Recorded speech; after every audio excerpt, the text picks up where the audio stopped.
transferred to China. And of course, that wasn't all of it. And so what's happening now is that the rest of the civilized world will not give them any more gold, and they've been selling what is called fungible instrument derivatives, what they call paper gold. There's no such thing as paper gold. And they've been selling it, and now everybody's dumping it. And so what you're going to see, little by little, malls are going to start closing. This is what you see that actually happened to Detroit, and what's now happening to Chicago, and that's now happening in Connecticut, and that's now starting to happen in New Jersey, and it's going to accelerate all across the country. And all of the pension funds that people think they have to retire on ain't going to be there. This is the reason why under the Bush administration and under Skull and Bones, all bank accounts are gifts to the bank. This is why we start trying to take out any large funds from the bank. They will treat you like a criminal because it's their fiat, because it's private commercial paper, and the account is theirs, and you're put on the debtor side of the ledger. So when you put finance in the bank, it's considered a gift, non-returnable to the banks. They have first call on it, not you.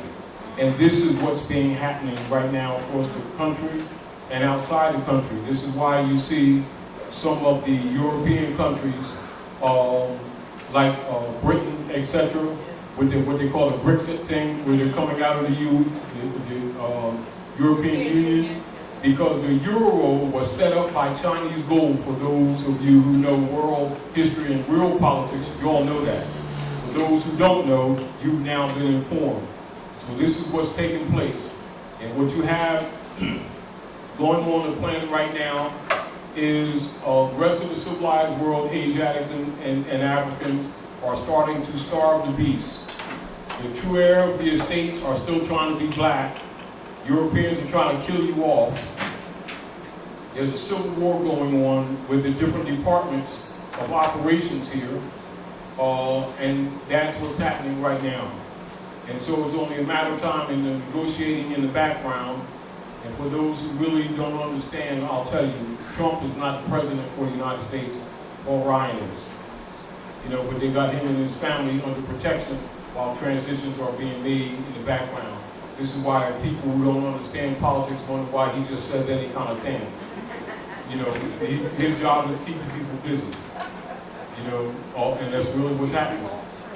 Meanwhile, you're being woken up, and what you have to start demonstrating competence. So I'm not pleading to you, but I'm encouraging you to take this information seriously. Because what they're trying to do and what they want to do is kill as many of you off as they can. You know, this is what their plan is. And this is what their plan was. This is what Rex 84, King Alfred is really all about. But you have intervention by both on-world and off-world operations. You know, because this thing has gotten just that ugly. But it's very important for you yourself to come to the forefront of responsibility, really, actually. You know, and so even with the calling of debts, what they're calling debts, because they put you on the debtor side of their ledgers, and these are double ledgers. And this is why we tell people, you know, to revert and rebut and claim your estate. Because what they're doing, they're converting your estate, as many people's estates as they can, in order to satisfy their debts, and they can't be satisfied. Now, so what's happening, and what's going to happen, and what must happen, in order for them to stop this spiral that's already in progress, not coming, it's already in progress, and it's going to accelerate, you know, and it's getting to the point where even people, you know, who are not interested in this information are going to be forced to look at it. The unfortunate situation that we have is that fixing things cannot be done with emotions. And so we're trying to bring consciousness to people here who come to the House of Reawakening Minds with information, because you're going to have to operate on knowledge. Understand emotions and beliefs are not going to fix a daggone thing and get you killed. You're going to have knowledge to operate with this, because you're going to have to demonstrate to the civilized world that you have enough competent information that any claim of right of estate is legitimate. Are we clear? You know, and so it is responsible on your part to stop calling European white people, stop calling yourself black people, stop assigning your estate to them, and stop giving them or signing for these instruments not knowing that they're mortgages, because they're all dead letters, and that they're being funded. They're bundled and turned into fungible instruments. Now, the federal accepted accounting practices, you know, is what they've been using with their double ledger operations. But, and I can't say this enough to you, understand that it is unlawful and illegal for any corporate entities to securitize any promissory notes, etc. And this is the basis, in truth, on why all foreclosures operating here are frauds. Are we clear? Clear. But if they can get you start talking about payments and money and get you in that conversation, already you're wrong. It's about estates and trust. Are we clear? Clear. It's about reversion of estate and, right, if you already wrote this down, recoupment of the instruments that you sign for them. This is the reason why, for those who have any knowledge of what occurred a few years ago when the Supreme Court declared all foreclosures by MERS, companies and etc. as frauds. Yes. Why? Because they had no right to make any foreclosures, because these houses were paid for as soon as you signed for them. And what they've done is take their private debt and use that platform to convert their debt on you, signed you as a debtor, you didn't rebut it, you didn't ask for recoupment, and you assumed that you were in debt, and then you assumed that you were paying off the debt when it was set off. It cannot be paid because those are private instruments, and you cannot pay a debt with a private commercial instrument. It was be paid with gold and silver coin. But since they came here under the Christian doctrine to steal our gold and silver, and under false pretenses sold the gold, and then created fungible instruments, the debt is on the United States Service Corporation. That's why they went bankrupt 4 times. Are we clear? Yeah. And this is why in past lessons I showed you the relationship and the timeline when Dwali set up the old Canaanite temple in 1913. That the United States Corporation company crashed. That's why Woodrow Wilson met with the Jesuits on Jekyll Island and set up another corporation in Puerto Rico. Then in 1925, Noble Ali registered the Moorish Holy Temple of Science as a civic organization. And as you already know, Marcus Garvey, Mosiah Garvey, being forerunner, taught civics strictly and structured government. And so as a countermeasure, that crashed the United States shell again. This is why I gave to you all the corporation papers of the United States Corporation Company, and they re-registered in Florida and set up another shell. Are we clear? And they've been doing this shell game ever since. And so this last time, this is why Pope Francis did the motu proprio, because as you already know, the Chinese and even the Germans, who are their #1 allies, came for their gold. That's when they dropped them buildings in New York, stole the gold. One of the trucks got stuck under the rubble, and have been selling what you call derivative gold paper ever since from the Cobans. So while the people here are naive, the rest of the civilized world is not. And this is why they've been keeping these wars going on, so that the nations of the world can't get their gold, what is left from them. So the rest of the civilized world are no longer buying their T-bonds, and so what happens is that they're dying from within. Are we clear? So what's happening when they're trying to restock these big malls, etc., it is not the fiat paper that you see a lot of people talking about. It is actually the credit system that's crashing. It will later reflect into the paper currency. So don't get caught in that. it is the credit system that's crashing. And so what's happening is that they're not going to be able to restock the stores. Are we clear? Yeah. The political problems that they're having is maintaining the fraud and the fiction as long as they can, while trying to convince other nations to buy their T-bonds, which the other nations are not. Are we clear? So it's only a matter of time, it's not a matter of if. Now, and so this is what occurred in 2007, 2008, and with them sacrificing Lehman Brothers, etc., to try to save the other bank systems. And so now what's happening is Deutsche Bank of Germany has pretty much all of their foundational assets in every factor of the banking system. Every factor of the banking system. And they're broke 10 times over. Now, and this is what's happening, is the truth. And so what's really happening in the real world is that they have to keep on propping this thing up, because it's like a domino effect.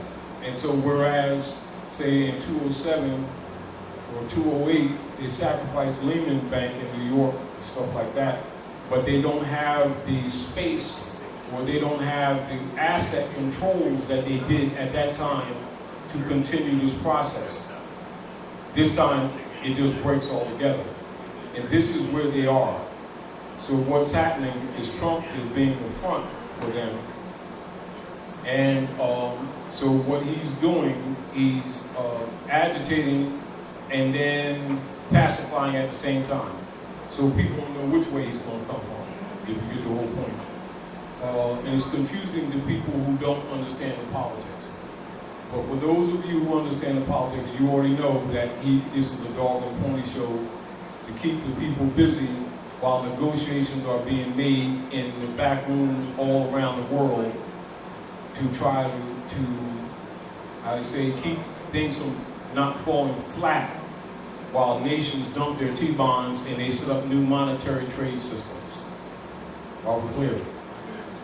And meanwhile, this is why the Europeans operating in North America, or the kingship oligarchy, which is really the private administrators of the global estate trust for the Popes of Rome, who have been faking as congressmen and senators for all these years when they're really not. They're really private administrators for the Pope under the United States Service Corporation that is bankrupt.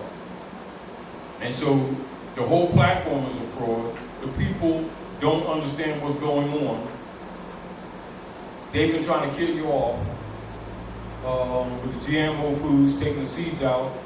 And this is why you have like half the people becoming overweight and becoming diabetic. It's from the food. And then the cancers, which is a laboratory operation. It's a biological warfare. But the people aren't dying off fast enough. And then the Manchurian Masons have intervened. And this is what's going on all around the world. You need to understand the real politics. Now, while you don't have what you call direct political power, you do have the power of your thinking. Change your state of mind. Change on how you look at all of these instruments, which are really bank bonds. Start organizing in your communities with your families and start doing things internally with yourself. Deal with them as little as possible and start strangling all operations with them. Their plan is to kill you all. So when you think that they're government, they're not. Now, and for those who may doubt this and listeners who may doubt this, read very carefully the Clearfield Doctrine. This is also, while we give people on the flash drive, a synopsis of the Clearfield Doctrine, and the Clearfield case to get their minds clear on what they're actually dealing with. You know, so it's important for them to understand that. Now, are there any questions about securities and securitization? Do you all understand it now? Do you understand that all foreclosures are frauds?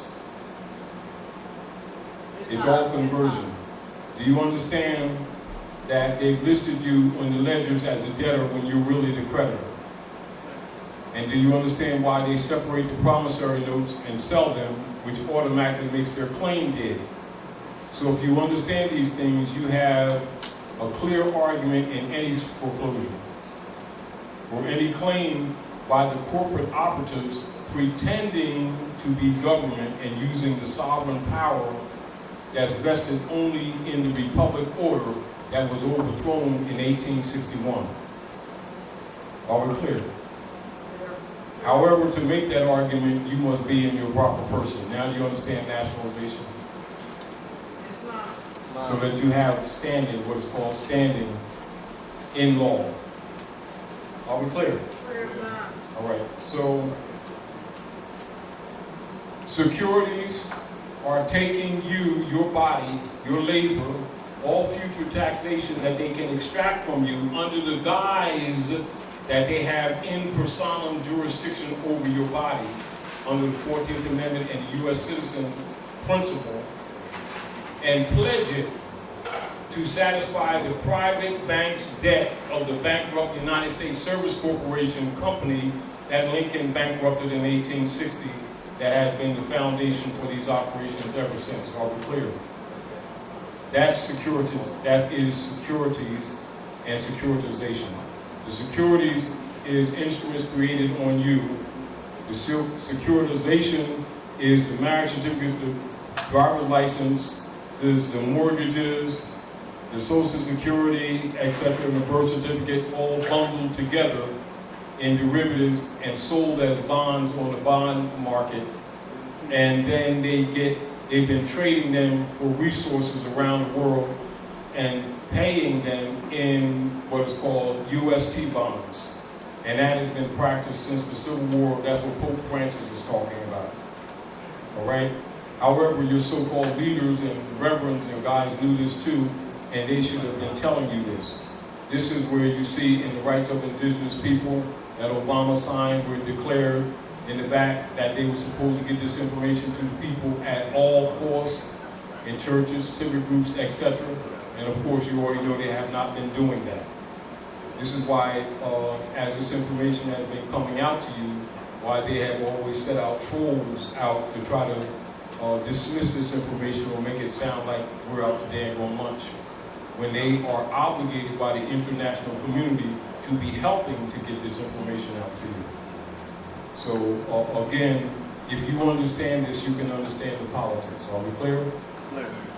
If you understand, when we did the operations of the priesthood, the parasitic nature of the priesthood, etc., and the politicians, they're all pimps.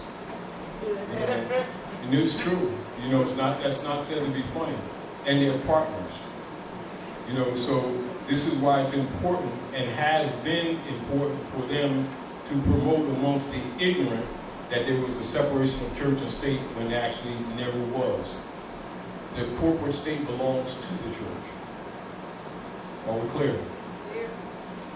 And this is why all of your so-called leader guys got a 501c3 skull and bones agreement. That's an agreement not to rock the boat. And this is why they promote passivity and always some kind of passive agenda, acting like they're doing something for the community while raping them and charging them fees and always telling them that God and Jesus is broke. And so they were assigned to collect finance under the tithe operations. And the tithing was set up by Pope Sylvester II, the Jeroman tax. They got nothing to do with Jesus, Muhammad, Moses, the Bible, or anyone else. It's Pope Sylvester II. It's the Roman tax. And the reverends and the bishops and all these other guys have been beneficiaries of it, pretending that they're working for Jesus. This is again why once in a while you will see us go to the Congressional records and read the secret treaty of Verona and the true oath of the clergy, which is set at Article 3, which we won't get into because you've already had that multiple times. And this is also so the trolls don't fool you and keep acting like they don't know this information or like they have no idea what we're talking about, because they absolutely do know every bit of it and more and have paid for those degrees and have taken oaths while raping you. So the deal is you stop believing in them. When your blind faith stops existing, the fiat loses its power. And when the fiat loses its power, the T-bonds become dead paper and curl up. At that point, all of the systems that Rome has set up to steal your birthright and estate become useless exercises. That's what's happening now. Are we clear? Clear. So while they're creating these fungible instruments and these derivatives, it's almost like a vicious cycle because nobody's buying them anymore. So what is the ultimate operation there? Meaning that the fiat operations were palatable as long as someone was buying them. What happens when no one buys them? What happens when no one buys them? Curl up. So the derivative instruments that they create to steal your birthright, is it practical for them to keep creating them when no one's buying them?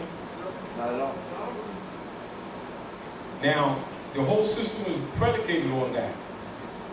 So what they're doing is what they hide it by calling it quantitative easing. This is what they're calling it. And so it's sort of like they've got warehouses in Jersey area, where they've stacked fiat currency instruments that nobody can or will use. And this is where you see in Belgium and other nation states and in France where they have warehouses of U.S. bonds and stuff that nobody wants. They can't continue. So this is why they did what they call, I think it's a House Joint Resolution 2847. Write that down and you can check and see if the number's correct. And this is where if anything any transactions that you made with any of the banks, is their finance, not yours. So if you insist on keep on dealing with them, know that you just gave it to them. And that as soon as this thing starts unraveling, they're going to come and you're not getting it. So get that through your head right now. So you all can decide to try to get as much as you can out while you can, because whatever you don't get out, you ain't getting. Repeat the number again. Say it again. Repeat the number. I said, any of you. No, the number. Oh, 2847.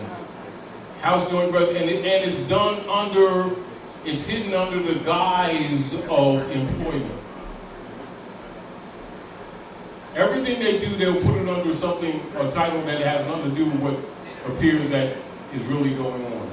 And what it really is that the administrators of the United States Service Corporation, pretending to be congressmen and senators, made a rule of operation on their private political platform that anyone that has a bank account or puts anything in the banks, it is a gift to the banks. And the bank operators can allow you to take some out in small amounts, and if you take any large amount, etc., they will call the IRS on you, immediately investigate you like a criminal, and then under limited conditions decide to give you the fiat that they trick you into thinking is money when it's actually private commercial paper. And under any pressure where they're in any economic stress, it's theirs and it's not yours. So if you understand that, one, don't give it to them. Two, and if you've got any in it, get it out. Because I'm suggesting to you, not because I say so, probably this year probably won't finish out before you're not going to have access to it. And once that takes place, you're not going to get it. You ain't going to stop and then you get it later. You ain't going to get it. So you can decide what you want to do because you've been told. But we've been telling you this for 6 or 7 years anyway. So Europeans have been doing it. Europeans already knew this was coming. This is why you see a lot of your upper middle class Europeans have been opening up offshore accounts and getting as much fiat out as they can. And then the U.S. corporation operatives, I think, what's that D 55, something like that? Some kind of, I forget what the number is. And then they've been going into other corporate entities, which they have treaties with, and claiming over 55% of all the finance that's off the shore of people's accounts in other nation states, so that they can't escape, even if they are domiciled in other countries. If they're U.S. citizens, they're taxable. But anybody put anything in banks, it belongs to the bank, and it's a gift. So if you think it's your account, do not delude yourself, because it's not your account. You're a second party on the donor's gift that you just gave to them. They'll allow you to take some if they feel like it, and if their books are stressed, it's theirs, not yours. All right, go ahead. Could you elaborate a little bit more on what the recoupment process actually is? This is the recoupment process. Whenever this should be taking place from the beginning. When, like say, when someone signs what they're calling a mortgage and stuff like that. Keep this in mind. Let's identify instruments.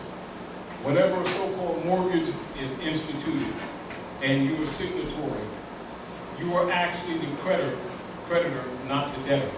They will list you on the debtor side of their ledgers, though, and will list themselves who are receiving an asset from you, and including your signature, that they monetize and they start using it. At that time, it becomes an asset instrument for them. Therefore, you, in fact, are the grantor of that instrument, and you're actually drawing off your own future labor and estate. That's not stated to you. Are we clear? Now, you're supposed to, they're not telling you. You're supposed to command that they produce for you the deed of trust and the warranty of the deed, warranty deed.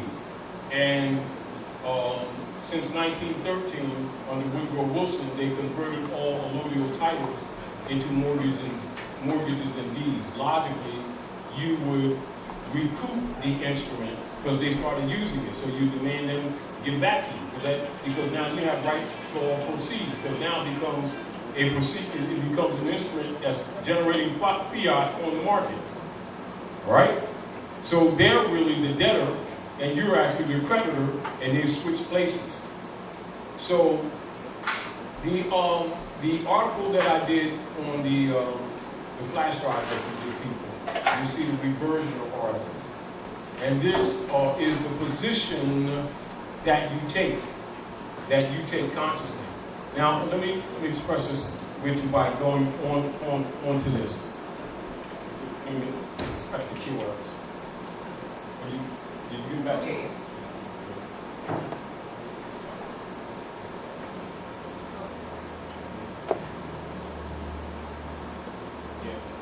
Yeah. This is on the flash drive for those who get the flash drive from you. All right. Excuse me, you all.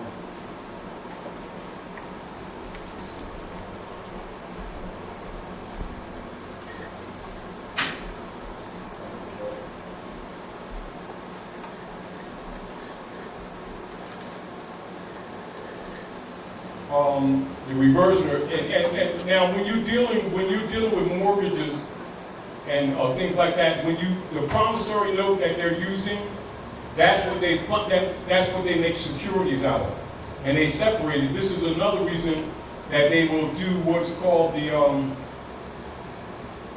transfer to another third party trustee, and they'll send you in the mail that you have a new mortgage company that they sold it to. And so, meanwhile, they're acting as agent for you, and then you still so-called paying them, when actually it's a dedonus. That's why you see dedonus on the instruments. And of course, you're a tenant, and you have not rebutted that, and therefore you've abandoned the estate. And then by them being automatically the trustees, etc., and the grantor on the grantor side, and you didn't ask for it back.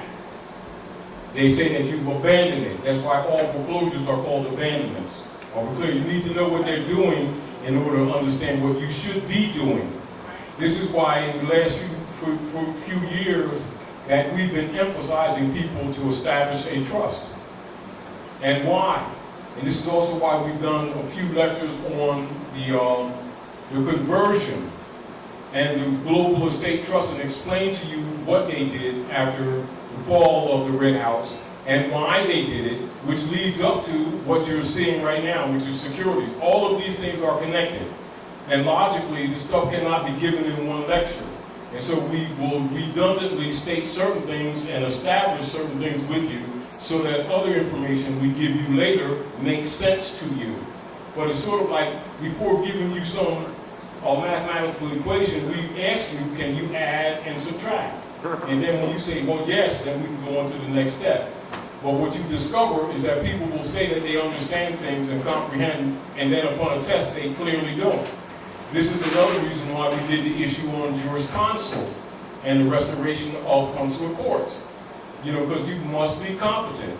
And of course, because our people have been trained in belief systems for so many generations, only on their own time can they come to the point of purging themselves of that belief mentality and actually start dealing with facts.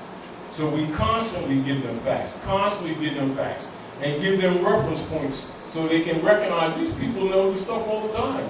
In other words, we give you their own records to show you that they know this stuff. Because most people will think that this is a belief system because that's what is promoted. Do you understand what I'm saying to you?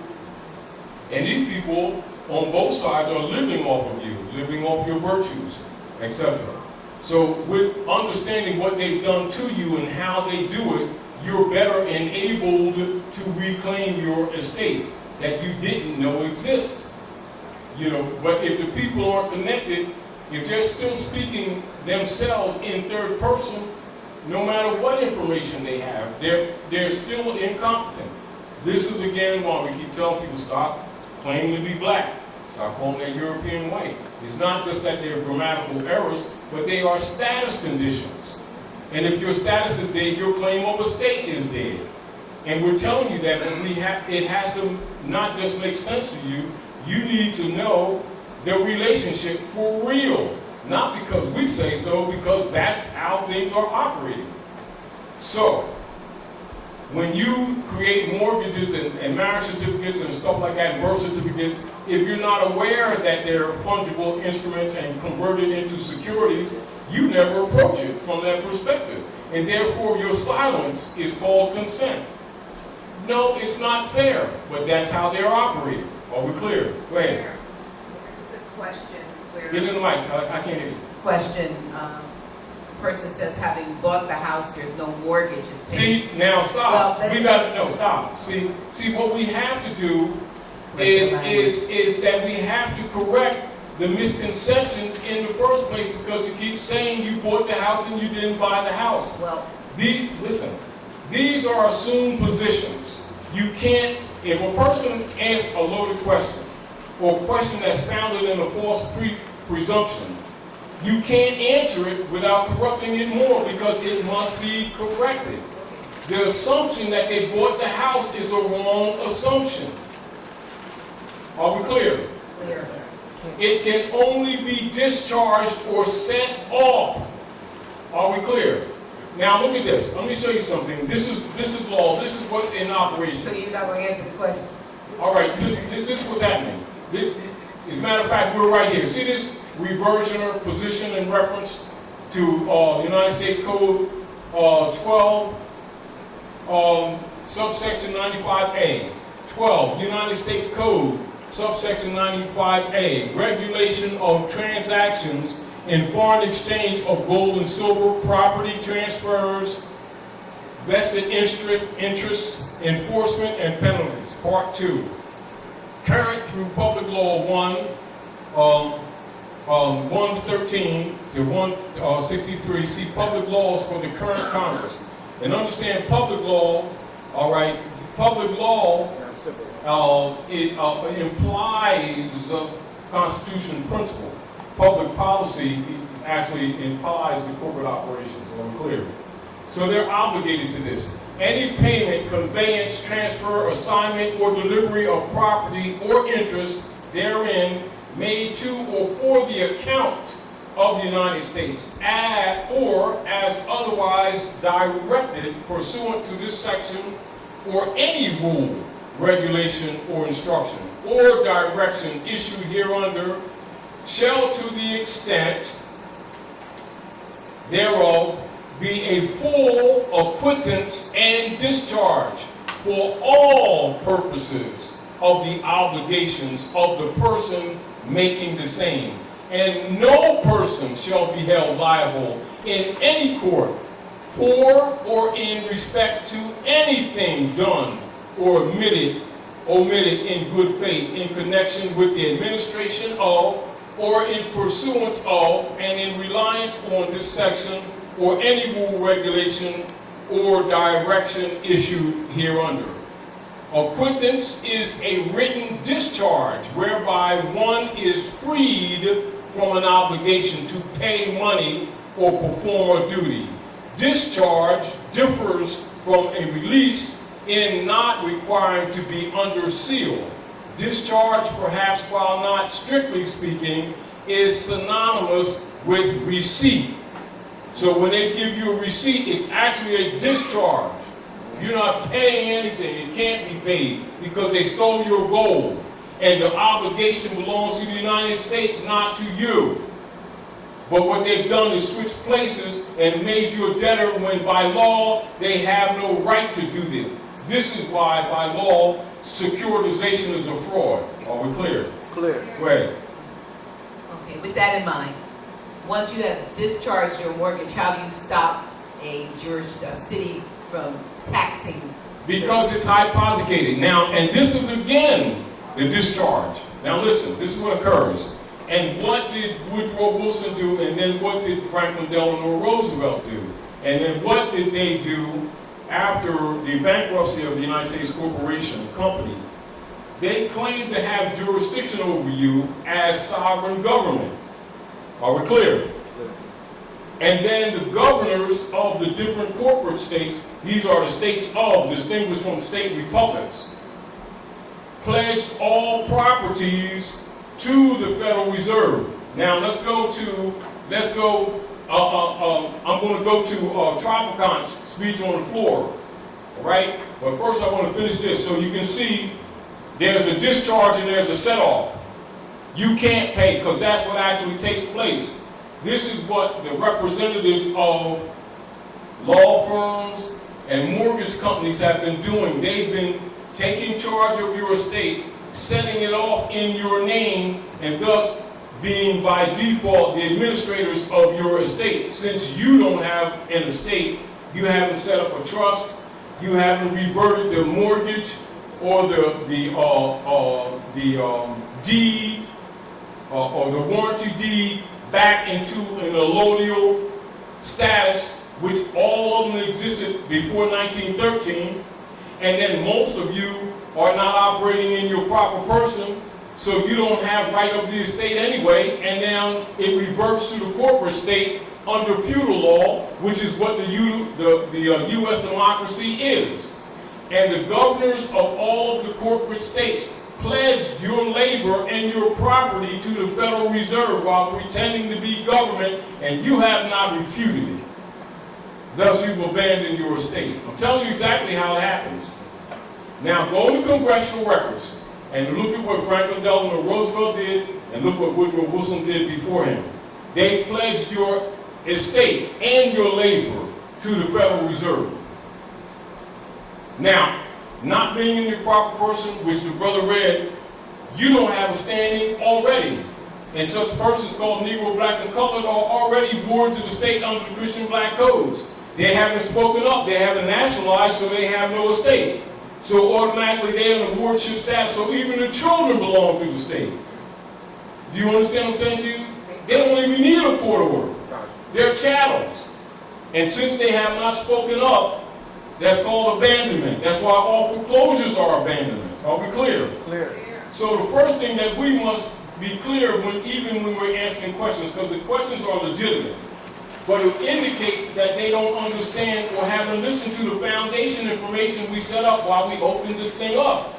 Because there's an assumption of ownership that doesn't exist. There's an assumption of payment that didn't happen. Are we clear? So we're taking you to their own records and showing you that it's discharged and set off. That's what occurs. You're not paying anything. It's already paid. But the obligation is on the United States and their subdivisional agencies. And what they've done is they converted it on you and you haven't refuted it or commanded recoupment of the instruments that they're using in your name. In other words, you haven't rebutted the straw. And people who are beginning to understand this on different levels are trying, this is why you see different people in different organizations around the country trying to, what you call, capture or reclaim the marriage certificates and rescind them and take control of them, and the birth certificates and rescind them. They call it taking control of the straw man, and they run into all kinds of difficulties. Why? Because that is their bond system. Because the people themselves are the stock. And they're finally starting to figure it out, if you understand. But we prepared the people by telling them for years to nationalize, telling them for years to set up an estate, even giving examples to do it, and then making it public, knowing that they're going to get resistance. But if they err in any situation, shows competence, and are essentially telling the trustees, even though they're belligerent, that you do not agree with their operations. Whatever instruments they have in the name that sounds like yours becomes dead paper, and so they can't continue to sell it. They never allow you to capture it. They will never give you any original birth certificates or original anything. They will give you certified copies, and them things stay on the stock market, because if they produce them, they will have signatures forever. Even when people pass form, the QSIC number on the Social Security number with the bond transfers that's on the stock market will still be used even after people lose their physical body. Because it's an estate on the Moorish Empire that's under occupation with Moors that want to be black, don't want to be themselves, which allows the European to just go wild on their estate that they don't even know they have.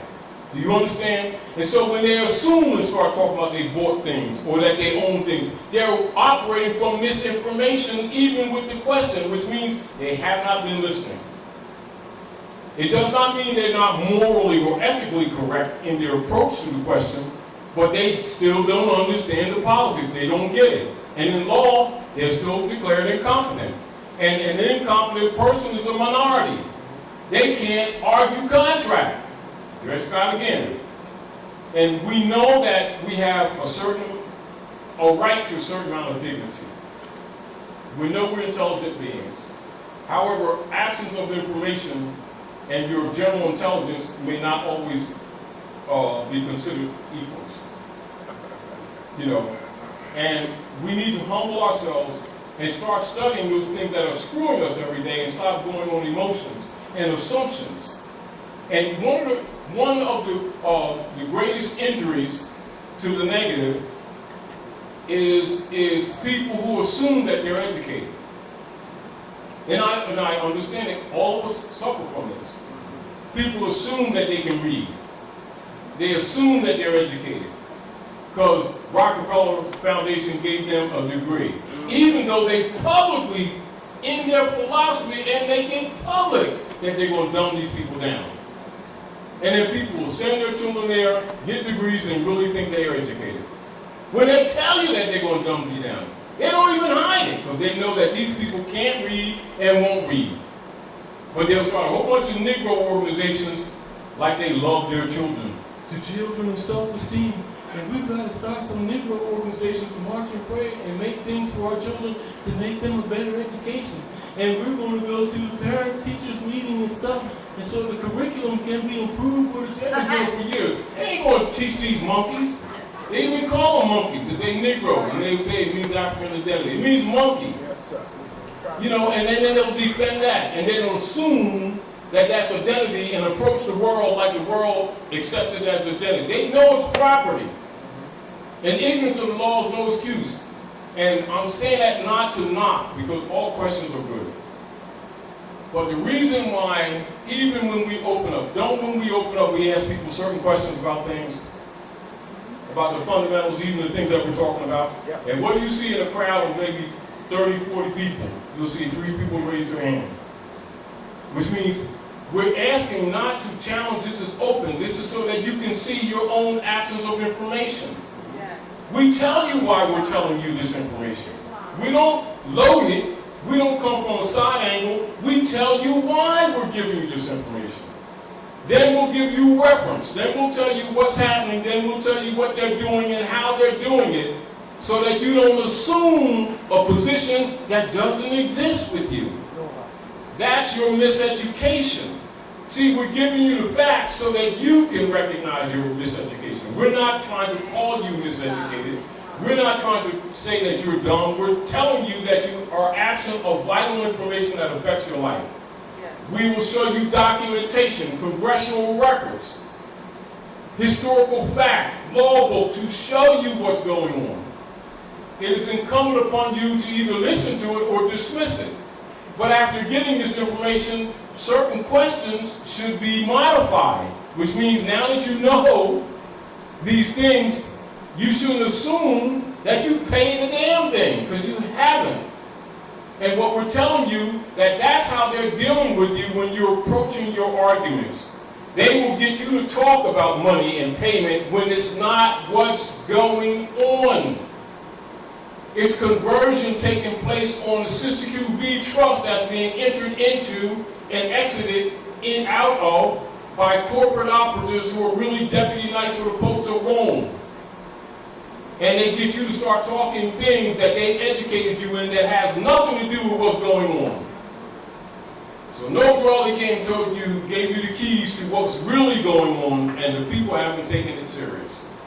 And so they haven't really studied it properly, except for a few people that have put their necks on the line and started telling the things like it really is, and digging up information and showing people exactly what's happening to them, and telling the people, and right after you tell them, they'll turn around and ask a question that's contrary to the information that's given. Now, whereas we will do the best we can to answer and to explain this information, understand that someone's your enemy, they're not going to tell you this, they just seize advantage at that point. No different than you in the boxing ring. As soon as you start taking selfies, they punch you in your eye. So don't go to the corner talking about the ref jumped me. No, the ref didn't jump you. You was taking selfies, but you was in the ring like they ain't gonna punch you in your eye. And this is basically what happens to us. We go out into the world lacking knowledge of civics, trying to do civic things, keep losing, and then calling it racism. Because the leader guy says it's racism. And he's working for the man. And you don't get it. You know, so let's go as an example. Now, acquittance is a written discharge whereby one is freed from an obligation. So what does that mean? Freed from an obligation to pay money or perform a duty. Why? Because they took your gold and silver, which is the money. You're under occupation. At what point you don't get it? You've been told from third grade that European settlers are what? Coming to the land, to North America. And now the people call them Americans. So that means you gave them right on your land. Then you call him white man, which means sovereign. Law books say he ain't white man. Moors are white people. It's a legal status. But we want to be black and we want to call him men to man because he act like it. So you call him sovereign, he act like it, now you want to march and pray. You're the heir, you just assigned him. So what you mad about? Question. And the ignorance of that doesn't excuse you. Since, particularly, we always talk about, we know Jesus, God, Allah, Moses, you know all this stuff. How come you ain't got peanut butter sandwiches? You always ask somebody to make peanut butter sandwiches, and you always got personal relationship. Well, you got all this going on. You always want to have all these 59,000 rights organizations. Because after all, clearly you're saved. No, I'm serious. Question over there. No, I'm just saying, we need to understand this is what the world is telling us. Yeah. And what we're trying to tell our people is we got to stop being naive, and we got to stop being self-righteous, and we got to start dealing with actual knowledge.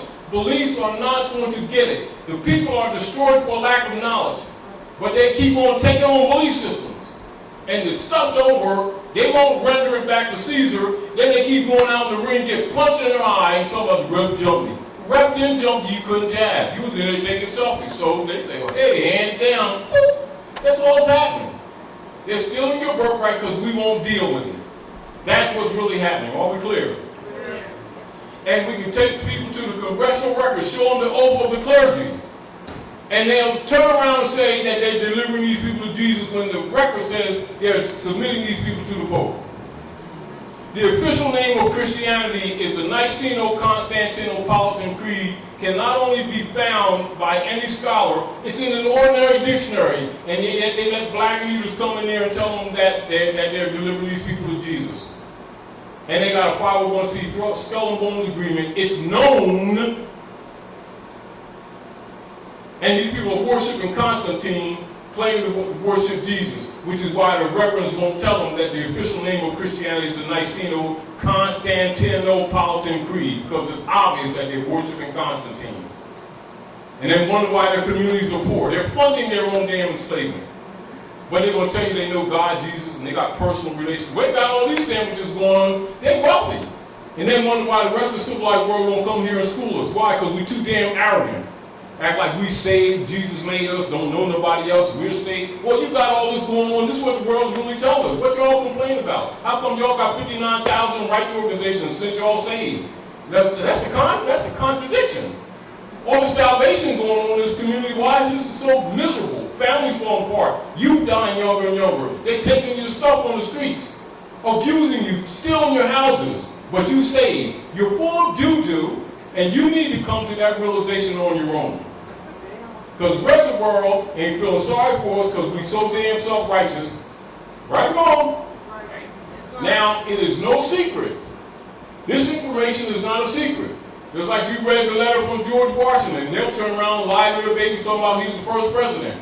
That ain't no mystery stuff dug up from under the pyramids of Egypt. That's contemporary history. Are we clear? George Washington said, he thanking the Sultan for what? Commerce on your dominions. You're standing on Moroccan dominions. And they keep on saying, it's a white man's land. Europeans. And we're submitting to him. Well, then you're a great white father, and then you act like it, and then you're mad. We're full of doo-doo, and we need to take responsibility. Point is, we will give people foundational information so that they can discern and make their own decisions. Because you're going to be held to this irregardless. So, discharge, acquittance.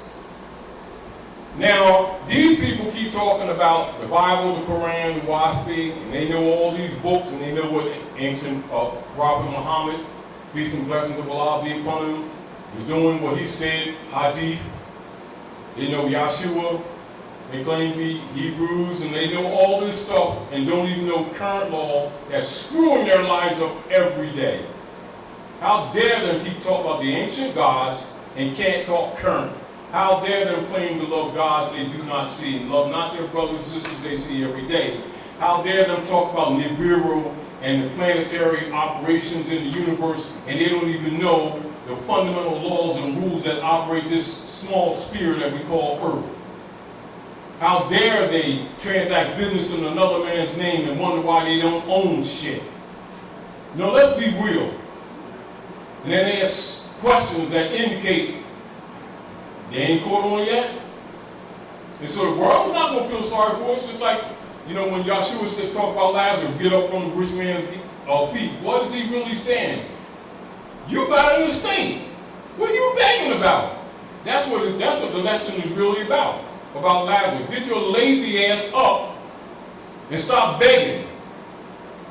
You so saved, and same with Peter, who claimed to be Jesus' boy. Yeah, I'm your boy, man. You know, we've been rolling like tight and all this stuff. So you got all this. Yeah, I know all the stuff in that thing. I know I think it's, oh, good. Get out the boat, Peter, walk the water. You got this down? You an addict now? You got this going on? He said, yeah, you know, we tight. And he said, well, get out the boat, Peter, walk the water. You bad. You know, Peter got out and he started sinking, so Jesus pulled him up because he was lying. I mean, he claiming to know what he don't damn know. Stop faking it. That's what he's saying. Stop fronting. It's not that it ain't there for you, but don't front. That's what the lesson is. The people are destroyed for lack of knowledge. We're giving people knowledge so they cannot say it's belief. We're giving them reference. So you cannot pay, as you can see, this debt and responsibility is that of the United States, not of you. Are we clear? Now, let me see if we can find the reversion of statement. And this is back to what we be saying to people in general. And then I'm going to go to the Tropicon speech. This is a breach of trust statement. Go ahead, go brother. Try to get the mic because we want you on the tape.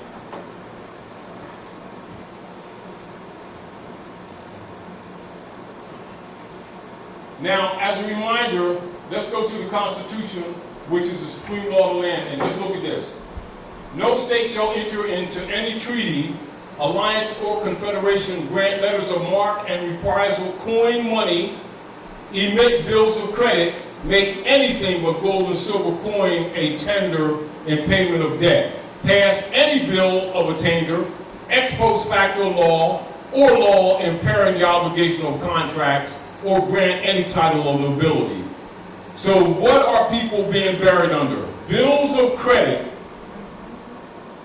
that are unconstitutional in the first place, and those credit bills belong to the corporate state in their private operations for the Jesuit order. The debt is not yours, the debt is theirs. And they're converting their debt to you, which is another reason why they use the brand system and get you to agree to be Negro, Black, and Colored, Smith, Jones, and Johnson, so that whatever you buy or sell with the mark or the number of their name is state property. They even make clothes state property, and our people think it's cool. You know, so, and if they know Jesus got Allah, Moses, if they know all this stuff, they shouldn't be falling for this mundane crap. All right, let's go to Trafalgar speech, and I'll get with you, brother, because I want to answer some of these things which are very, very important for concept-wise for these people. Let's see, let's go to Trafalgar.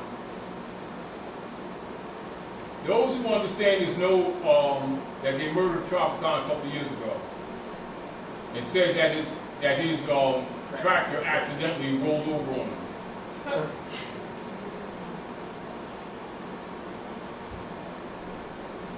Let me see. Now, and keep in mind, and this is why a lot of times we'll do certain things redundantly, and we try to get you to pay attention to timelines. Now, answer this openly, solidly, and clearly. What year officially did Drew Ali set up the old Canaanite temple for the restoration of the lost estate? Say it, I didn't hear you. Still didn't hear you. You always say it loud. What year? 1913. AD, right? AD. All right. Now, when we go into the congressional record, keep in mind this is congressional record. So for people to keep saying that they don't understand none of this stuff, and that has nothing to do with you or any other trolling operations that they've been doing to try to dismiss this information, this is why we give people congressional records and other things so that their arguments have no standing. Are we clear? But always understand that when anything is put out to start liberating people, troll operations are automatic. They're not circumstantial, and they're not secondary. So first I want to read the reversionary statement that you would make in relationship to recoupment or commanding, or you can add within a request for them to return all instruments back to you. That's why when we did the reversion, not only the reversioner, but the questionnaire that you send to the barristers and to the law firms and to the so-called mortgage companies, you tell them to send a check to you, that they didn't send the check to you when they do those 192s. And then 192s is when they start sending you mail talking about they're going to sell your property or something like that. You're supposed to rebut it and tell them to send you back the instruments and the check that's supposed to be you're supposed to recoup what they have made off. That would be a restoration or recoupment. If you never make those kind of statements, they're still claiming that you've abandoned your estate, even though you're in the house. As if you're not even there. Then they charge you with trespassing on what you think is your property. And this is why these things must be done from the door. You know, you must set for the record these things that protect you from the beginning. Anyway, and then your attribute. The living, sentient woman, man, and rightful heir, am not lost at sea. So you're telling them you're not lost at sea.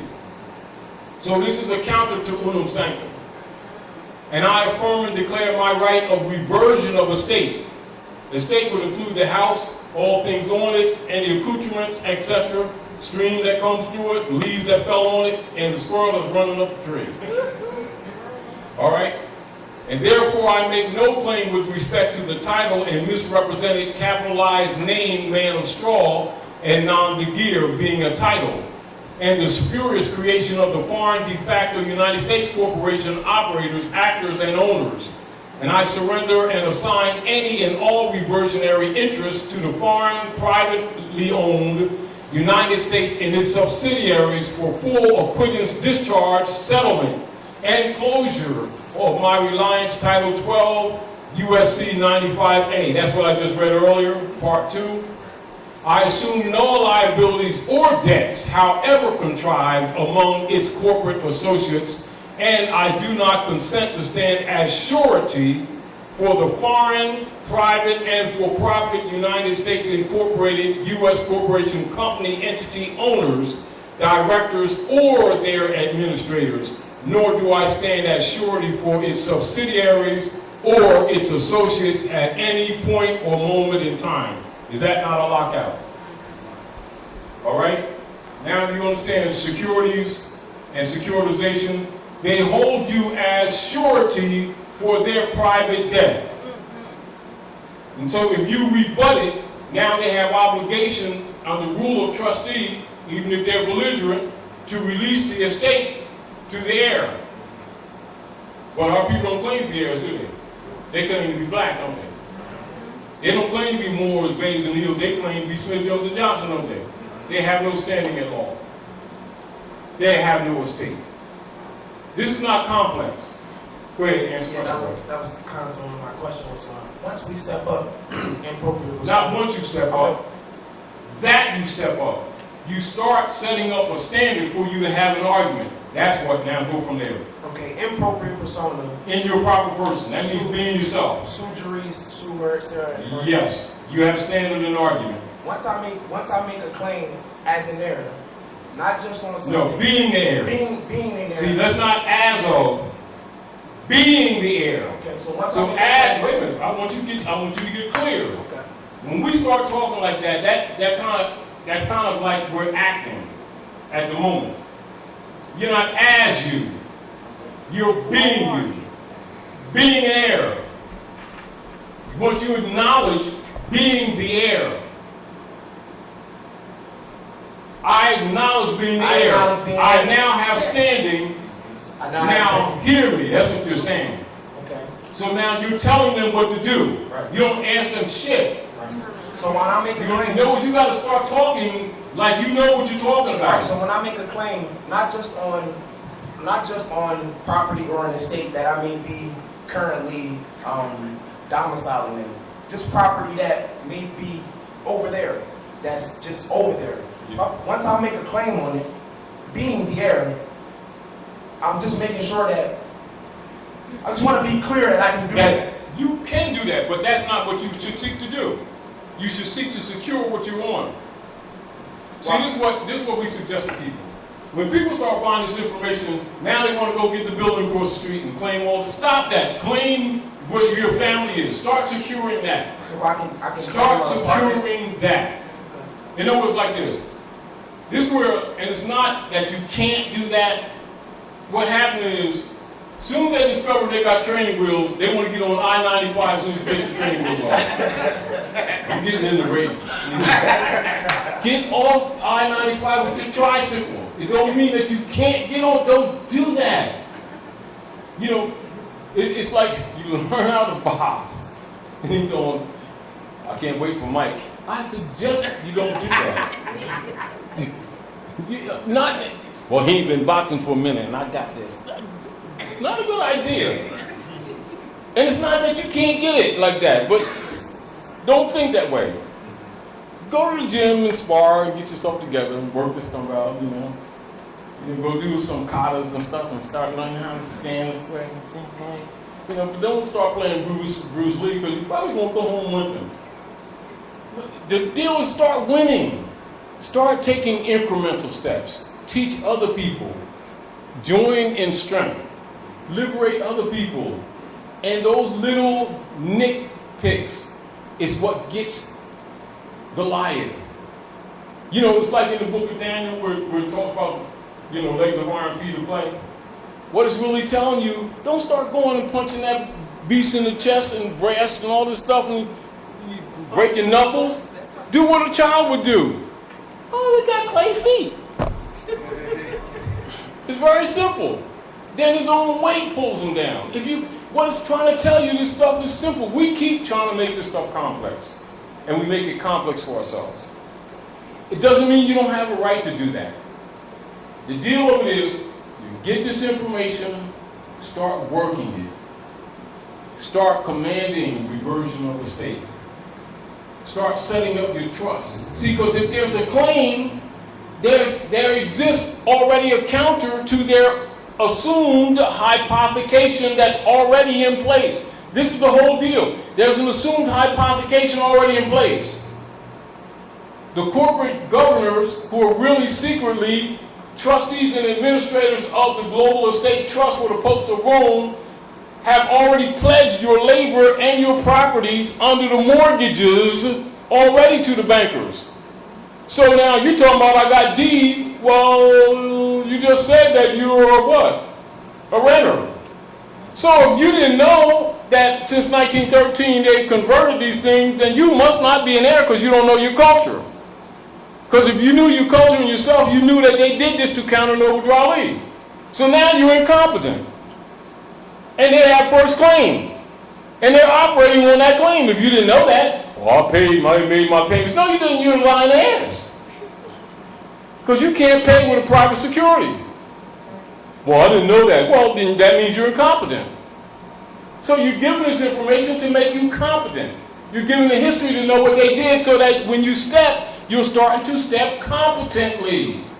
And if you have knowledge, you don't have to be afraid because now you know you can count. 2 and 2 is 4. Oh, what? We're getting ready to go to China, and I think it changes. No, it don't damn change. Once you understand these principles, don't change. So what are we dealing with? Fundamental principles, maxims of ethics, maxims of law, universal principle. When it stops being universal, look for the lie. These degrees are not for believers. These degrees are for knowers. These are for liberators. You're being liberated. You're not being brought into a belief system. Are we clear? Clear. So you're given facts. So let's go to, say, Traficant's claim. Let's look at this.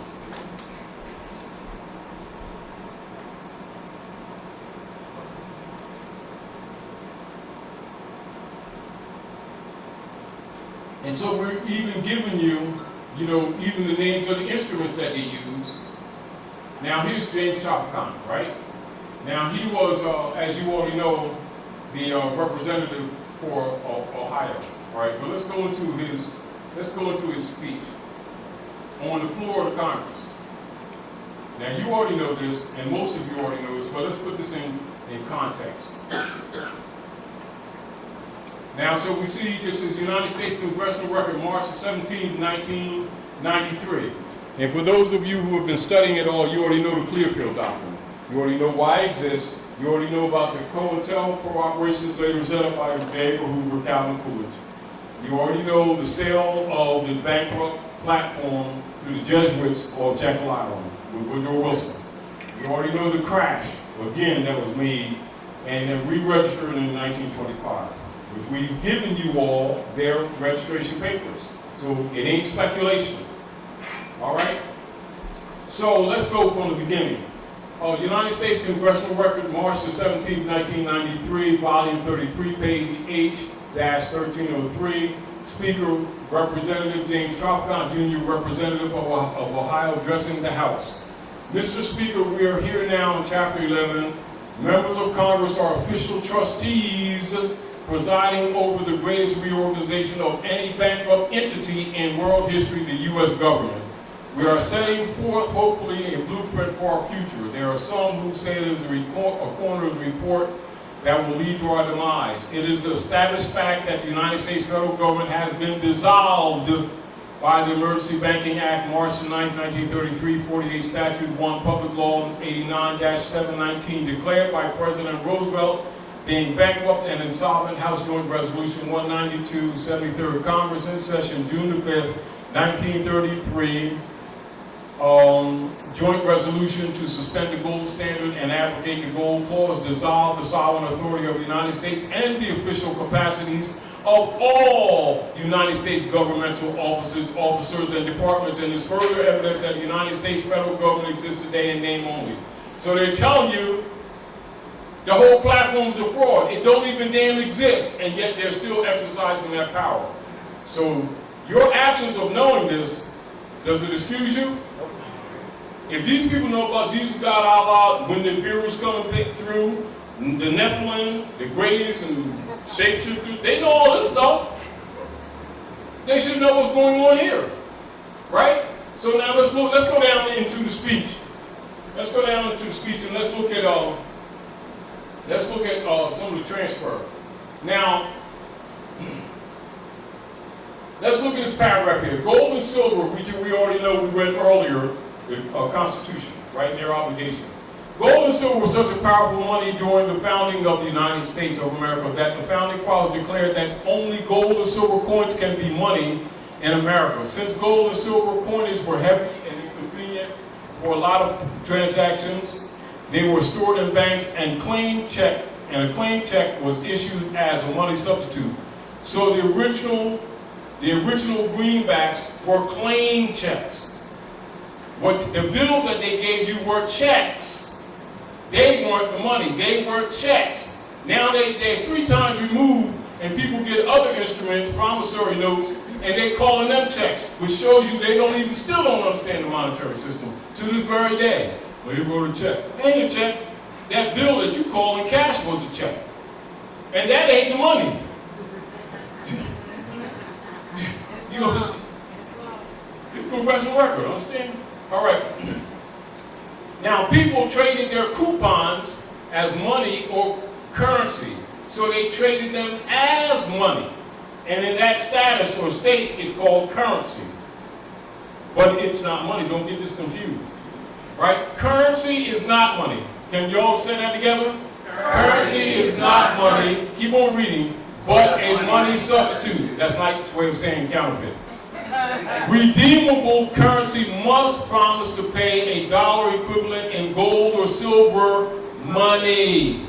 Federal Reserve notes, FRNs, make no such promises and are not money, quote unquote. A Federal Reserve note is a debt obligation of the federal United States government, not money. The federal United States government and the U.S. Congress were not and have never been authorized by the Constitution for the United States of America to issue currency of any kind, but only lawful money, gold and silver coin. It is essential that we comprehend the distinction between real money and paper money substitute. One cannot get rich by accumulating money substitutes. One can only get deeper into debt. We the people no longer have any money. Most Americans have not been paid any money for a very long time, perhaps not in their entire life. Now do you comprehend why you feel broke? Now do you understand why you are bankrupt along with the rest of the country? So what do the bankers and the mortgage companies get you start doing? Get you start saying that you made a payment or that you got money, and immediately you lied, then they hold you to it. That's why they keep beating you. Do you understand? Now, Federal Reserve notes are unsigned checks written on a closed account. Do we need to go any further? This is congressional records. So if you know these things, and we've been telling you these things, your language must change. If you don't change your language, they keep beating you. So we're telling you, we're showing you the game, but we can't make people listen, can we? Can we? We can tell them that whereas we try to correct each other, when you get out in the real world, they're going to take advantage of you. Well, you know, but some people in it. Well, guess what? You ain't excused, so don't start talking about it. You've been talking about Jesus is in God's and all this stuff. You're not excused. Ignorance of the law is no excuse. Why? It begins with you. It begins with your inherited right. If you don't know your rights, you ain't got none. So when they're telling you stop bitching and complaining, you come with that BS because it's not acceptable. Get over yourself, drop your ego, start dealing with knowledge. Now let's go past this. And all of you have this on your flash drive with the information we've given you. Now let's look at this part here and remember the Act of 1781, which we told you about. All right. And this is what they did in 1781, 2, and 3. Federal Reserve system is based on the canon law. So the popes of Rome set this system up. You're really working with the Jesuit order. Now, if you didn't know that, that's tough cookies. All right? All right? And the principle of sovereignty protected in the Constitution and the Bill of Rights. In fact, the international bankers used a canon law trust as their model. So what happens if you don't have a trust? And they've already hypothecated a claim on your estate, and you don't set up a trust, and then you start talking about what you own, and it's already been hypothecated. Isn't that a lien? Isn't that a first lien? Huh? And then these people turn around and say they're black and Negro, and then they say they're U.S. citizens. Well, guess what? There you go. You just volunteered into that platform. Anyway, as their model, adding stock and naming it a joint stock trust. The U.S. Congress had passed a law making it illegal for any legal person, quote unquote, to duplicate a joint stock trust. This was done in 1873. The Federal Reserve Act was legislated post facto to 1870. Isn't that when the Europeans start calling themselves what, free white people? Is that not harmonic with what Ulysses Grant did? This is why you got to pay attention to timelines. That's why we give you all this information. You got to be thinking on your feet. Though post facto laws are strictly forbidden by the American Constitution, that's why it was necessary for them to set up that fraud demo platform, because they can't do it under the Republic. So if you assume that they're government, you just agreed that they're administrators of your trust. Are we clear? And even this knowledge, you understand the Clearfield Doctrine? Why the Clearfield Trust Company representatives won? Because they know this. And they wouldn't let them put this Negro codes on them. You understand? All right. Now, the Federal Reserve the Federal Reserve system is a sovereign power structure separate and distinct from the federal United States government. And how many people turn around and say that the government said? So they keep giving them that power, don't they? Now look at this, and this is what's important. This is what's important. Again, when did Noble Crowley set up the Old Canaanite Temple for the restoration of the estate? What year? 1913. All right, so now look at this. Prior to 1913, most Americans owned clear, read it y'all, allodial title to property. Read that again. Prior to 1913, most Americans owned clear, allodial title to property, free and clear of any liens or mortgages until the Federal Reserve Act of 1913 hypothecated all property within the federal United States to the Board of Governors of the Federal Reserve, in which the trustees, stockholders held title.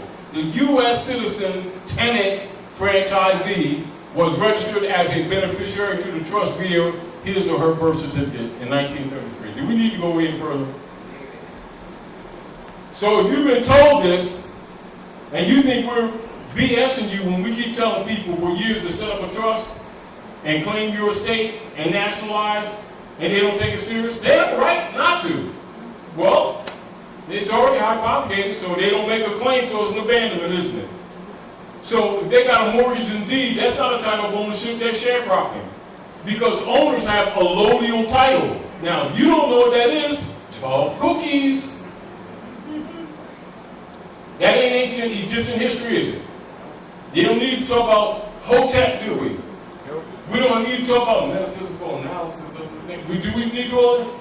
This is contemporary congressional record.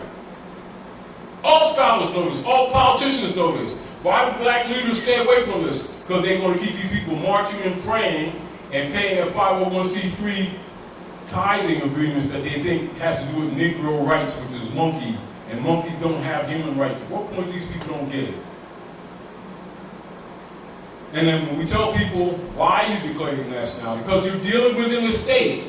Why we tell them about the treaties? Because you're dealing within the state. You're under occupation. You don't have to accept this information, but you can't say that you weren't told. And you can't say that you weren't shown the information. So when people ask questions that contradict that they understand this, in law, they're still held as incompetent. Are we clear? And as long as they demonstrate incompetence, they're wards of the state. And as long as they're wards of the state, all their labor, all of their rights, all of their property is already hypothecated to the Jesuits through the Federal Reserve. And then they give them their private commercial paper and tell them it's money, and they agree that it's money. Now they lie. Now they're liable and accepted the debt that's actually debt notes on a closed account that belongs to them. They got a damn thing to do with you. Are we clear? So when you know these things, you change your language, don't you? And your questions will change, won't they? Because it will demonstrate that you're competent. What occurs when you start demonstrating competence? It starts killing the bonds that are out there in the name that sounds like yours. It's all it takes to slay the dragon. I'm gonna go capture the strawman. Okay. If somebody sold me back, it's going to cost me $1,500. You can't buy and sell a birthright. What point you don't understand this? You know, and we have this continuation over and over again. You cannot capture the straw. You must choke it. You understand? And you ain't going to go up to Goliath and tell him, "Oh, give me my stuff," and say, you know, he goes, "Ow!" That's what happens.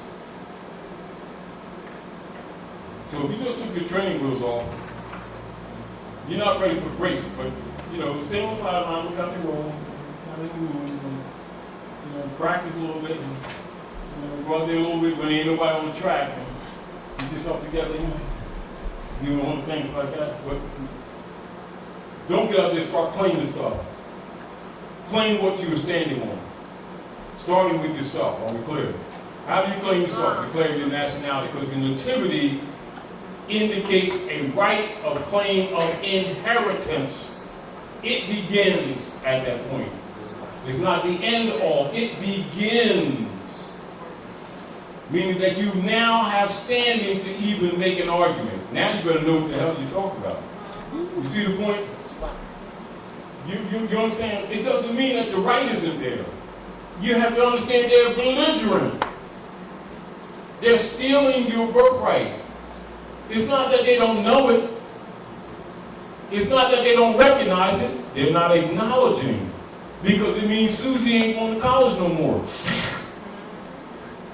It means that second house on Poconos is going to go under. But what do we get caught up in? Trying to grab it. Stop that. Be patient. Don't, when I say be patient, don't mean don't lay down like a carpet. Understand that you're dealing with a monster. A beast. Like for real. So it's going to take the whole world, the Asiatic world, to start turning their back on the harlot and let her burn. What do they keep doing? Well, see, the house is on fire, see, but, you know, the bedroom up there in the east corner, that ain't on fire, so let's go upstairs. No, get out the house. Yeah, but the room up there, that ain't on fire, the bathroom ain't on fire, you go in the bathroom. No, it's not a good idea. We keep on trying to find a comfort zone in a house that's falling. And buy this package and stuff like that. You saying, put my hands on this bottomless pit account. No, you're not. Yeah. They ain't got it. And so this was happening. China, Manchurian nations, and other nation states are calling on all of their debt and then no longer funding them. So they have to steal Japan's pensions accounts, anything that's a vassal state. And this is what's been going on. You know, even stealing that gold in New York and saying Muslims stole it with some box cutters and took over the intelligence industry and then took over NSA and everything with box cutters out of a cave in Afghanistan. And then took firecrackers and knocked them buildings down and stuff. You know, and people believe that, you know, but whatever. But no, what occurred was Germany came for their gold. They told them no. And a month later, the buildings fall down. They say Muslims did it to try to get people fighting with each other so they could go in Afghanistan and in Libya and other places and steal their gold and disrupt the Muslim world and then blame them for terrorism when it really is the Constantinians pretending to be Christians. That's what's going on in the world. Now, your deal is stop falling for the game. Stop falling for the game. They don't even acknowledge the sovereignty of nations. So what makes you think you're going to follow UCC 1 claim and they're going to transfer the state to you? When they won't even acknowledge their number one ally, which is Germany. Therefore, the beast must come down. The beast is what? Incorrigible. So you starve the beast. So the rest of the world is not buying them bonds, and so they keep printing these derivatives, making them fungible instruments, and then claiming people's houses and stuff to try to pay off their debt. Now, what they're sacrificing the people through conversion, thus reversion of the state. Now, you understand why you do reversion of the state? All clear? Now, in relationship to the questions of the listeners, and I respect and appreciate the questions because we have to analyze to answer them. But what we want to do, and this is with all due respect, is when people ask questions that are first predicated on false information, you must correct that. You can't answer a question that itself is based in fraud without continuing the fraud. Do you understand? So it is not dismissing questions, it is correcting the intention of what they're trying to ask. Because there's an assumption of ownership where it doesn't exist. There's an assumption that a deed is a title of ownership when it isn't. It's a sharecropping agreement. So persons are asking questions like they own, I bought this, and there's even making the statements they're lying. But they don't know that they're lying. Do you understand? And it's not that they mean any harm. They're dealing with honor. Yeah, I got to work for years, and my mom and work, my dad and work, and we own this. They don't know they've been sharecropping. Hard not. Except you've been played. Wake up. Start fixing this thing. And you cannot insist on saying that this thing that you thought you had as an education is an education. You've been played, except you've been played. Now you're being educated. Do something with it. Teach someone who does not know. That will empower you. And you can't teach what you don't comprehend or understand. So once you understand it, you can teach it. It's not complex. The concepts are wrong. Accept that your concepts are wrong. Do you understand? Because if you maintain the ignorance, then it's arrogance. Then no one feels sorry for you. And then you're justified in the abuses that you get. Are we clear? But this is given to you, again, to let you know, inexcusably, when you assume that politicians don't know this, you're naive, not them. You know, get over yourself.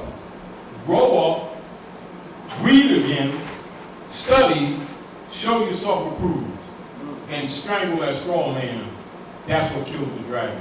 Are we clear? Any more questions? Any more questions, y'all?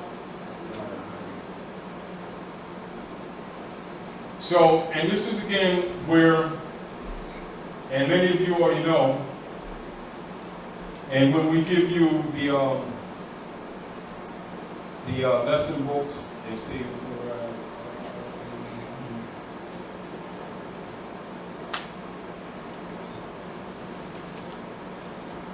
as an example, let's see.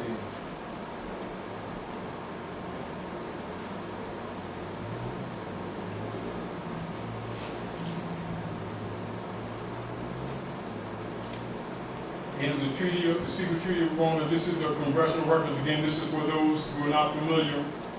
Well, most of you are familiar, and this is also when your so-called clergy in your communities that be leading all these different Negro organizations, and you think that they don't know, this is their oath. This is the secret oath of all the clergy.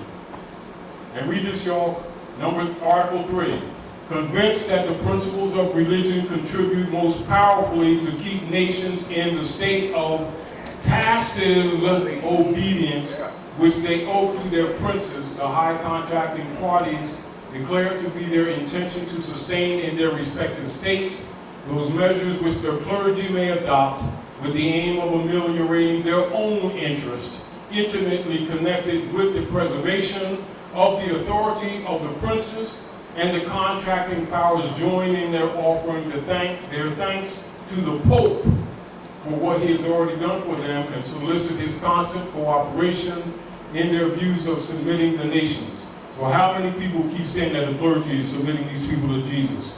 And they're lying all the time. How many reverends and clergy and bishops and pastors have been telling people they've been submitting and delivering these people to Jesus, and here's their oath in the Congressional records.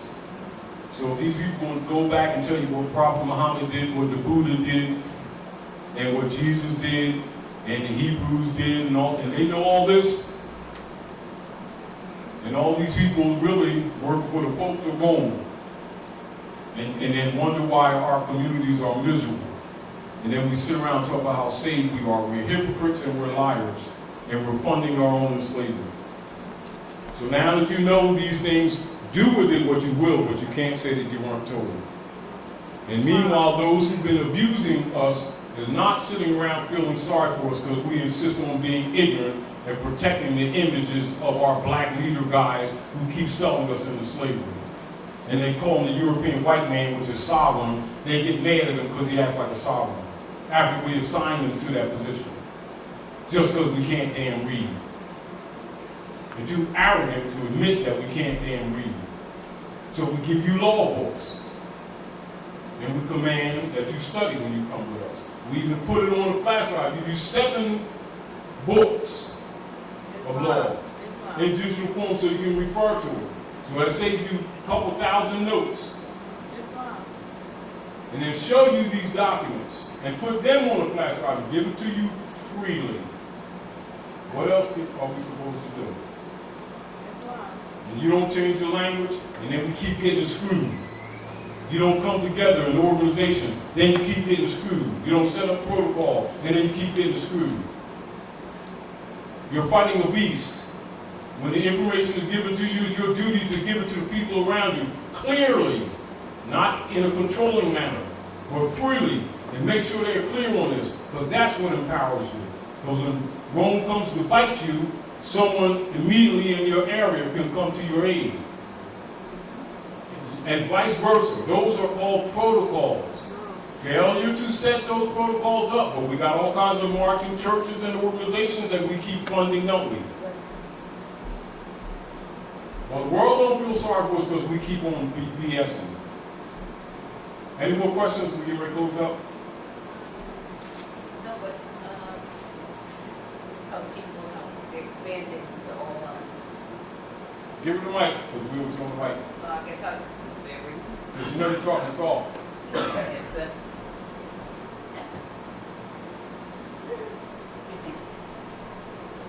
Islam. First of all, I want to thank everybody. First of all, I want to thank Grand Chief Taj Tarik Bey. That's what I want to thank for going on 6 years Yeah, 6 years. of teaching here.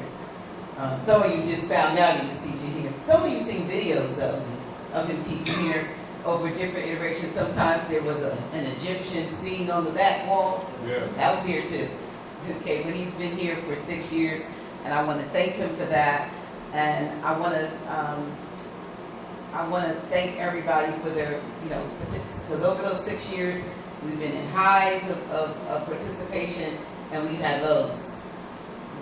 I want to say we have over 160 some viewers watching live all over the country, and probably outside of this country, because there's some Moors in London, I know that watch, because we correspond.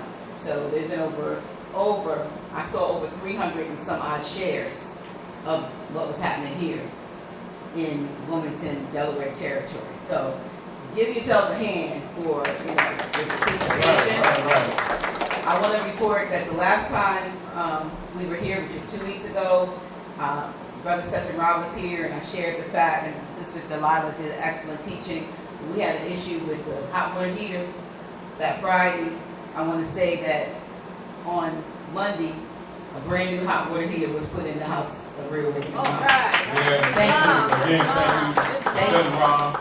And the brother others, from, and sisters, and the brother brothers who put it from in. Chicago territory, and Brother Jerry that put it in, but I know that's not his free national name, but that's the name I can remember.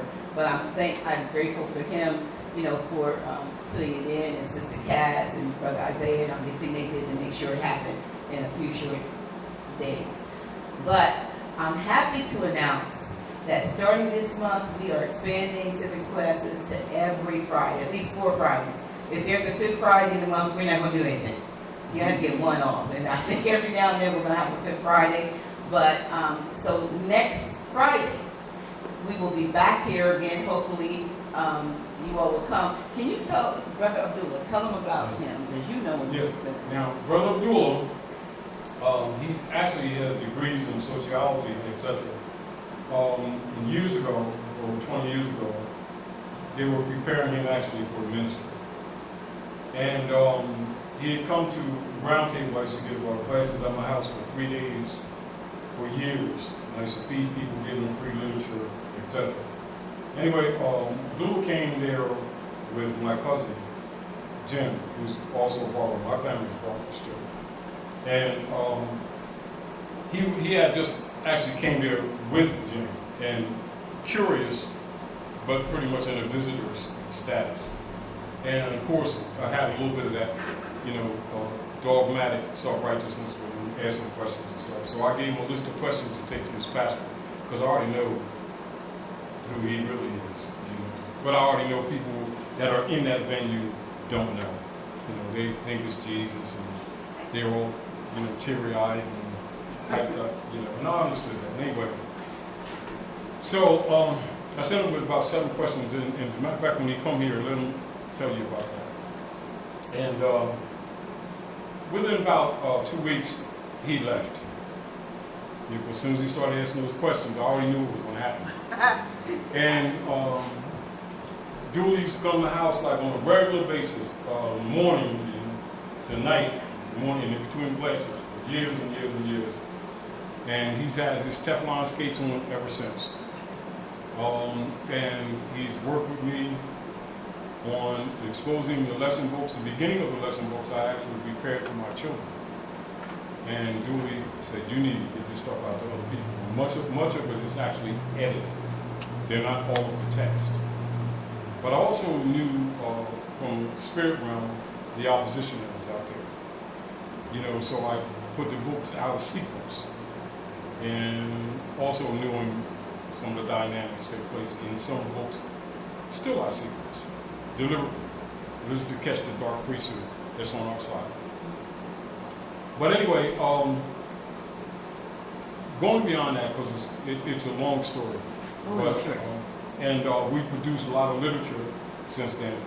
And when we had the Moabite Oasis, these are different newsletters and literature that we put out. Moabite Oasis, of course, the civil letter, which is still operative. He's the editor-in-chief. Yes, and the Allen Rock and Star. And I wrote an article on Moors and Mason, and duly asked, because I actually have other literature and other texts that I did not publish. And so duly asked me to use that for the book. And he produced his book, Moors and Masonry, and I tell you that that's one of the most important literatures of this last 50 years. You'll find it out yourself. It's a great reference book. And I'm not saying that just because we're, brothers and stuff like that, because it actually is. And will take people a long way. And he's been traveling the country dealing with different lodges and Masonic orders and brothers and waking them up to the higher degrees, because most of the stuff they're giving in the lodges is allegorical. And we talk square on. So he's made a lot of networking around the country. And there's also been a lot of people, Europeans and Asiatics, in lodges who indirectly reference our stuff and, give us support in the background without necessarily coming out. And also had a call from a very well-known comedian yesterday from California, who, thanked me for the work that I'm doing.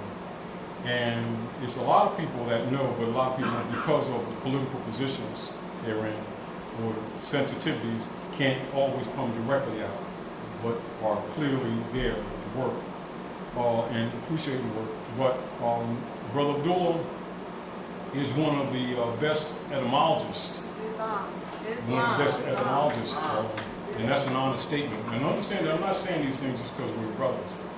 And he's taught thousands of children in Canton public school systems.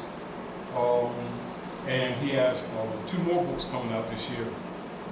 And I commend him, and you're going to have the honor of him coming here to the House of Ram one of those other weeks that she's presenting to you right now. And Sister Roz will be here also. On the 4th. Yes. And so you're going to have the availability of a lot of the literature too. So it's really going to be a plus.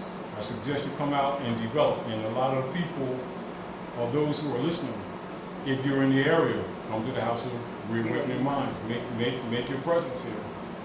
And it's very important, because I'm not just giving it as a support, because it's true that I do understand the real politics of the planet. And because expenditures and conversions are being made on a heavy basis right now.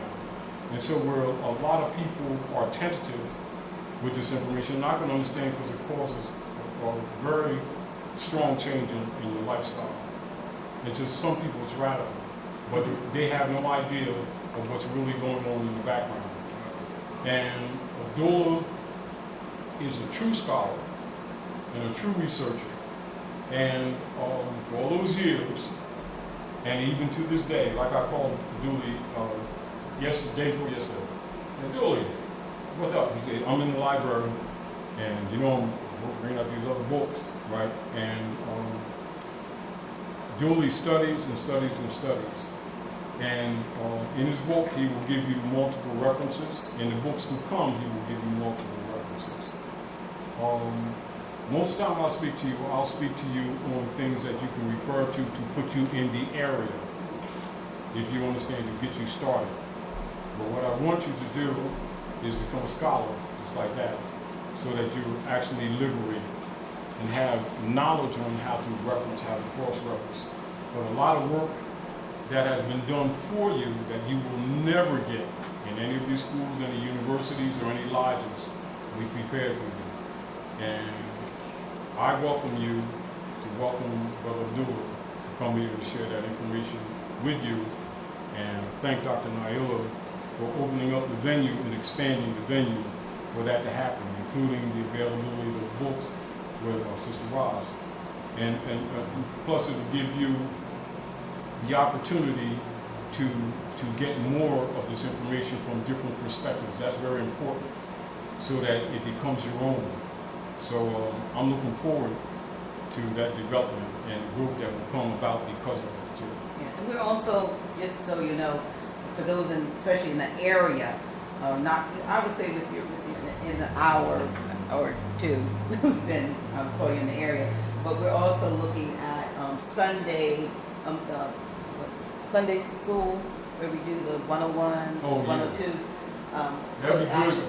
Having that here at House of Reawakening Minds, and that is that's another expansion, as well. As I said the last time, this place, House of Reawakening Minds, is not my house. It's our house, and that means, you know, those of you that are listening out there. And I want to thank Brother El Mario. I watched the whole time he was promoting support of the House of Reawakening Minds all through, all through. So, appreciate that. And if you could come out next week, because you're not used to coming here on the second Friday, let's greet Brother Abdullah. And especially if you're in the area. If you're in the area, you want to come, and he will be teaching from his book, More Than Mixes, as a matter of fact. So, speaking of that, and so hopefully he'll have maybe copies of it. And also try to bring somebody with you. Yeah. So. Because remember this, and this is very true. The more awakened people are who are around you, the more strength you will have.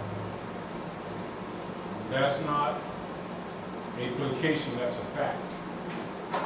And comprehend and understand, and particularly now, because you're going to see it before the year is out, you're going to need it more than ever. You're really going to need it more than ever. But understand, and this is very, very important, what you're dealing with is an organized body of criminals who have been pretending to be government since 1871. And they have successfully convinced people that they are a country and legitimate government, and have been exercising the sovereign powers that actually reverted back to the people who have not been in their proper person. Are we clear? This is much of what this work is for, to restore that, because if you don't speak up, your estate is abandoned. And if it were not for the Chinese Masons stepping in, a lot of you may not be sitting in these seats today. And that's really the truth, because they intended to exterminate us quicker, although they're still doing it through the food.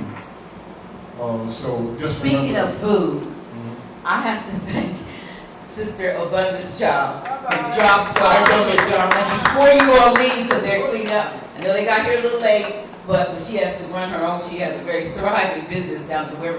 Yeah. So before they completely pack up everything, please, premier vegan food in the state of Delaware. I mean, she's the, Yes. They've had her written up in Delaware Today magazine and the News Journal and all that. Awesome food, and she's our sister, Sister Abundance. So please don't leave without going over and getting some of that food before you go. And don't leave before you go over to my table where my gems and jewels are. Oh yeah, now y'all, when you come in, before we get settled in, and start, because you already know we start off casually, make sure you walk over that table and look at some of the organites and the other jewelry that she has. And remember it's here, so remember to look for it. And also, because a lot of times people are looking for organites and other things and are not necessarily always aware that they're here. So just also pass the word. Thank you, All right. brothers and sisters who came right in and got their, and they're wearing their organite. It's time. So, and also just so you know that some of you have already purchased before, but I have sterling silver chains from 16 to 24 inches that I didn't have before. So if you want a chain to put on your piece or you put anything on it, I do have those in stock now. All right. Thank you so much. I hope to see you next week. Thank you. Peace. Peace and love, you all.